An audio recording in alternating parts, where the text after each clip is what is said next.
대한민국 50만 구직자의 일자리 현황을 데이터로 풀어봅니다. 투데이 데이터 뉴스 시간 김민지 캐스터 안녕하세요. 안녕하세요. 코로나19로 인해 지난 5월에도 고용계에 충격이 계속됐다고 합니다. 사그라들지 않는 코로나19의 여파, 얼마나 더 심각해졌는지 데이터 뉴스에서 살펴보시죠. 네, 지금 다시 확산이 되기 시작했지만 5월이라면 코로나19의 여파를 가장 크게 받았던 시기였잖아요. 그만큼 고용계에 미친 타격도 심각했군요. 네, 심각했습니다. 얼마 전 고용노동부가 5월 사업체 노동력 조사 결과를 발표했는데요. 이 조사 결과에 따르면 지난 5월 마지막 영업일을 기준으로 국내 1인 이상 사업체에 종사하고 있는 인원은 1,830만 9천 명으로 지난해 같은 기간보다 31만 1,000명이 줄었다고 합니다. 이렇게 사업체 종사자가 감소세를 보인 건 지난 3월부터였는데요. 지난 3월에는 22만 5천 명이 감소해서 처음으로 마이너스로 돌아섰고 4월에는 36만 5천 명으로 줄어 보다 큰 감소폭을 기록했다고 합니다. 네, 3월부터라면 정확히 코로나의 여파가 미치기 시작한 시점부터였군요. 5월에도 여지없이 사업체 종사자가 줄었고요. 그렇다면 구체적으로 어떤 업종에서 가장 큰 영향을 받았던 걸까요? 네, 업종별로 살펴봤을 때 일단 늘어난 분야도 있습니다. 정부의 일자리 사업이 속한 분야인 공공행정, 국방, 사회보장 행정 분야에서 5만 명이, 또 보건사회복지 분야에서는 8만 5천 명이 늘었는데요. 반면 코로나19 확산을 방지하고자 실시한 사회적 거리 두기로 인해 타격을 입은 업종에서 종사자들이 큰 폭으로 줄었습니다. 숙박 및 음식점업에서 15만 5천 명이 줄었고 학원을 포함한 교육 서비스업은 6만 9천 명이, 도소매업에서는 6만 3천 명이 감소를 한 거죠. 이게 끝이 아닙니다. 여행업이 포함된 사업시설 관리업에서는 5만 9천 명이 줄었고 예술 스포츠업에서는 13.6%, 즉 4만 5천 명이 줄어들어서 큰 폭으로 감소세를 보였습니다. 제조업 종사자는 366만 4천 명으로 지난해 같은 기간보다 6만 9천 명이 줄었는데요. 참고로 3월엔 제조업의 종사자가 1만 1,000명이 줄었던 반면 4월엔 5만 6천 명의 감소폭도 더 커졌습니다. 그러다 5월에 이렇게 7만 명에 가까운 감소폭을 보인 거죠. 전문가들은 내수가 위축이 됐는데 코로나19가 전 세계로 퍼지며 수출마저 급감하면서 이 같은 결과가 나온 거라고 지적했습니다. 네, 여행업이나 숙박, 음식점업, 그리고 교육 서비스업은 그야말로 코로나19의 직접적인 영향을 받은 분야잖아요. 이로 인해 감소폭도 컸던 거군요.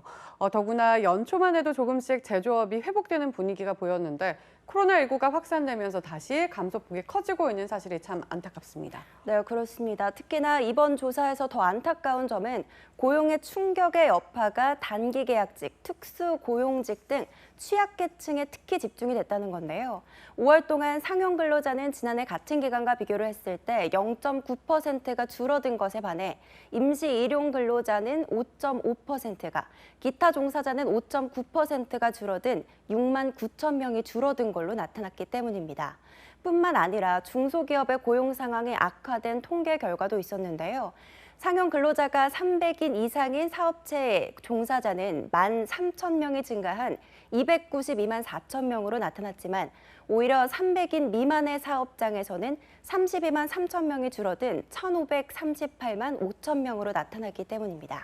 네, 내수 경기에 영향을 크게 받는 중소기업을 위주로 고용이 위축됐다는 것이 여실히 드러나는데요. 정부는 무급휴직 지원금 제도를 권장하고 있는데 상황이 크게 나아지지는 않았나 봐요. 네, 이게 그나마 나아진 거라고는 할 수 있습니다. 신규 또는 경력으로 채용이 되거나 복직, 전직한 근로자를 입직자라고 이야기를 하는데요.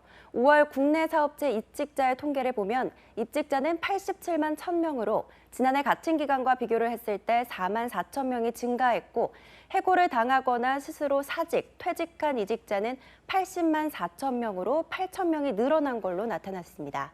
이처럼 사업체가 채용을 축소 또는 연기하는 와중에도 입직자가 늘어난 이유는 2월에서 4월 휴직에 들어간 이들이 직장으로 복귀하면서 기타 입직이 통계사상 가장 많이 늘어난 영향으로 풀이가 되는데요. 실제로 지난달 입직 중 채용은 74만 7천 명으로 지난해 같은 기간보다 4만 5천 명이 감소했지만 기타 입직은 12만 5천 명으로 251.8%가 증가한 8만 9천 명이나 폭증한 것으로 나타났습니다. 더구나 일반적으로 5월은 기타 입직이 많지 않은 달인데 이처럼 기타 입직이 늘어난 이유는 그만큼 복직이 늘었다는 거죠. 네, 그렇다면 이제 슬슬 휴직을 끝내고 직장으로 복귀하는 근로자들도 많아지고 있다는 걸까요? 네, 그렇지는 않습니다. 아직 휴직이 들어드는 추세는 아니기 때문인데요.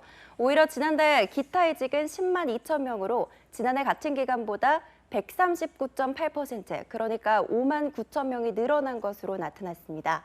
그만큼 복귀를 하는 근로자가 많더라도 새롭게 휴직을 하는 근로자가 늘고 있다는 뜻이죠. 문제는 6월과 또 이번 달 역시 코로나19의 여파가 여전히 계속되고 있다는 겁니다. 이로 인해 6월과 7월에도 사업체의 노동력 수치는 회복되지 않을 것으로 보이는데요. 이로 인해 고용시장의 침체는 한동안 계속 이어질 걸로 보입니다.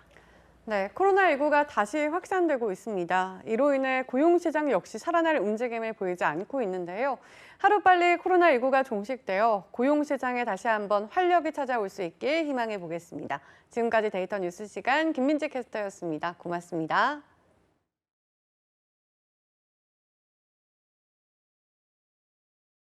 긴급 재난지원금이 벌써 80% 이상 소진됐습니다.